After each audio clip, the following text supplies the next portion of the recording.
da inocência ou não, né, do cliente. Enfim, essas são possibilidades em que o Código de Processo Penal ele permite a participação das partes no inquérito policial. Participação do Ministério Público, a participação do advogado, mas inquérito presidido pelo delegado de polícia. Acontece que o Ministério Público, ele investiga, tá? O MP, ele investiga, e ele preside investigações. O MP é parte, tá? O MP, ele é parte do processo penal e ele preside investigações. Ele preside essas investigações com imparcialidade? Eu espero que sim, né? Até porque o Ministério Público, ele é um agente público, né? Ele tem ali a sua missão, né, de tutela da sociedade, de proteção, enfim, mas ele é parte do processo penal. E por que o advogado, então, ele também não pode investigar? Ele também não pode presidir investigações. Eu me lembro, né, que eu estava falando sobre isso semana passada em São Paulo, num congresso que nós participamos, e tinha lá um promotor assistindo, né, a palestra, e ele perguntou para mim qual é a lei que autoriza a investigação feita pelo advogado. E aí eu respondi para ele assim, eu não me lembro o número da lei, mas é a mesma que autoriza a investigação feita pelo Ministério Público, é a mesma. Tem lei que autoriza a investigar? Não tem, gente. Não tem nenhuma lei que autoriza o MP investigar. O que nós temos? Temos um provimento, né? Temos um provimento do Conselho Nacional do Ministério Público, que regulamenta isso. E o Supremo já decidiu que pode o MP investigar, seguindo regras, enquanto não tiver uma legislação, seguindo as regras do próprio Código de Processo Penal, pedindo prazo, né, a necessidade do controle jurisdicional, enfim, o MP pode investigar segundo o Supremo. E o advogado não pode? Bom, vamos lá. Existe alguma norma que permita essa investigação feita pelo advogado? Nós temos, essa aqui é a lei do detetive popular, depois eu volto. Nós temos um provimento do Conselho Federal da OAB. É o provimento 188 de 2018. Vejo que ele já né, tem aí 6 anos quase. Esse é o provimento feito pelo Conselho Federal da OAB que permite a investigação defensiva pelo advogado. Tá? E é uma investigação mesmo. Não é ele pedir para o delegado fazer isso ou fazer aquilo. É ele fazer. É ele instaurar no seu escritório de advocacia o inquérito. É ele registrar isso. É ele colher provas. É ele poder ter acesso a informações, óbvio, né? Seguindo a ideia de você tentar provar a inocência, ou pelo menos provar ali causas que possam melhorar a situação do seu cliente. Tá? Então nós temos sim hoje um provimento, tá? Um provimento do Conselho Federal da OAB, que já é o início da possibilidade dessa investigação defensiva. Há um projeto de lei, existe, há um projeto do Código de Processo Penal que tramita no Congresso já desde 2012, então há 12 anos, que pode ser aprovado amanhã ou daqui a 100 anos, né, a gente nunca sabe, e nesse projeto fala-se lá de investigação defensiva, tá? Mas, enfim, é algo que não está nem em pauta, nem se pensa na modificação agora do processo penal.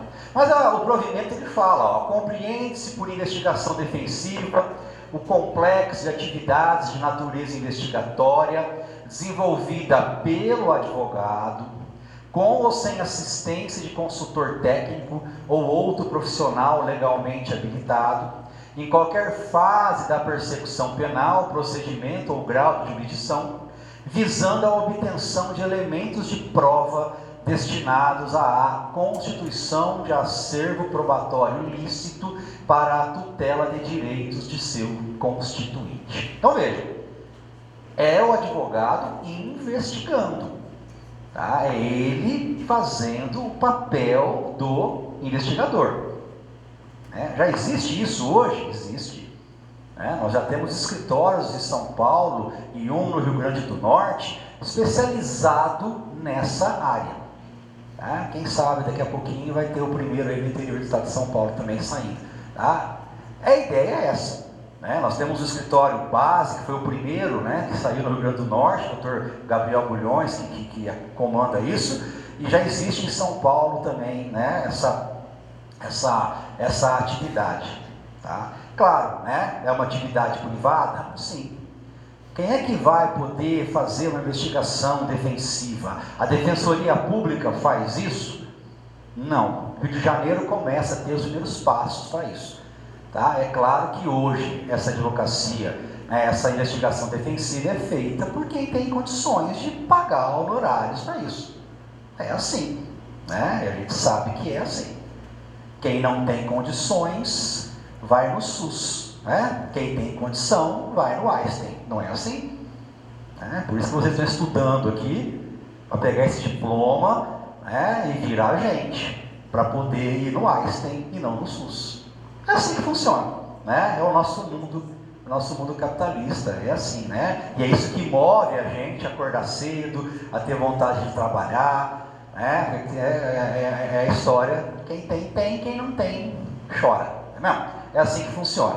Quem vai ter condição vai pagar uma investigação defensiva para isso, ok. Essa investigação defensiva, ela pode ser desenvolvida, né, na etapa do investimento, enfim, né, ok, ela pode ser feita em qualquer momento. O provimento fala, né, o que vai ser feito aí nessa investigação defensiva, ela pode ser usada para quê? Óbvio, que hoje nós temos no processo penal algumas situações que favorecem o réu. Por exemplo, né, vamos falar de uma questão nova que surge no processo penal, que foi a questão da OAB, inclusive, né, o acordo de não persecução penal.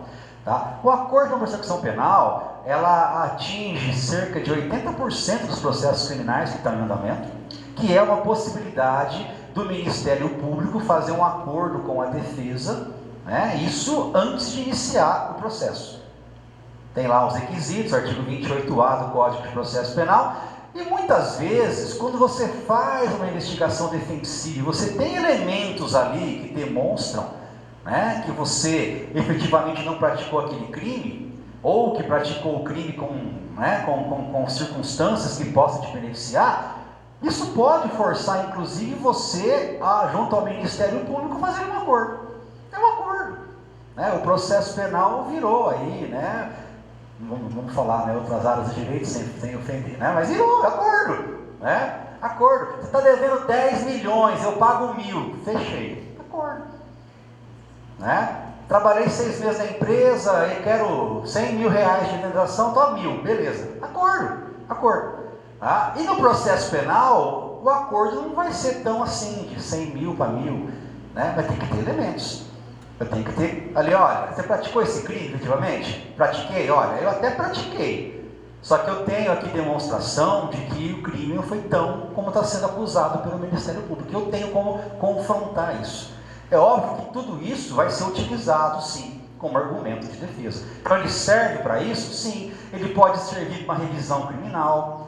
Tá? Então, né, enfim, é a defesa fazendo o seu papel, tá? Com base neste provimento. Tá? E aí a gente pensa o seguinte, né, uma questão que a gente tem que entender. Eu, como advogado, estou investigando, estou fazendo uma investigação, estou ouvindo algumas testemunhas no meu escritório, óbvio que eu não tenho o poder de mandar buscar como delegado. Eu intimava uma testemunha para ser ouvida na delegacia. Se ela não aparecesse, o que eu fazia como delegado? Busca. Como advogado eu não posso fazer isso. Confesso que é meio frustrante, né? Mas não pode fazer isso aí. Era mais legal quando podia mandar buscar. Né? Busca lá. Ele vai querer vir sim. Pode. Convida ele que ele vem. Né? Agora, como advogado, a gente tem que convidar efetivamente. Mas ele vem, eu vou ouvir ele. Tem alguns que ouvem na presença do cartório. O advogado tem fé pública, o advogado ele pode muito bem ouvir isso, ele pode colher essa informação. É claro que se ele não vai ser ali compromissado a falar a verdade, até porque ele não está diante de nenhuma autoridade falando, mas é uma informação que ele está prestando. Tá? E eu posso juntar essas informações.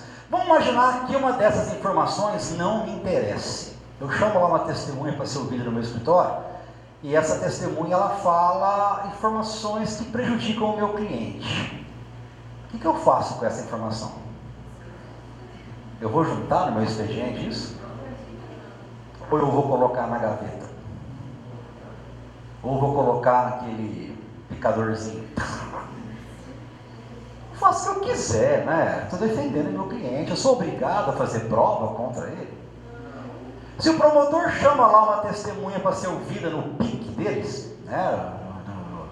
No procedimento investigatório criminal que ele instaura, e essa testemunha vai lá e fala algo que não interessa para a condenação, mas que vai beneficiar o réu, o investigado, o promotor pode fazer a mesma coisa? Ele pode pegar aquele papelzinho e picar também? Não.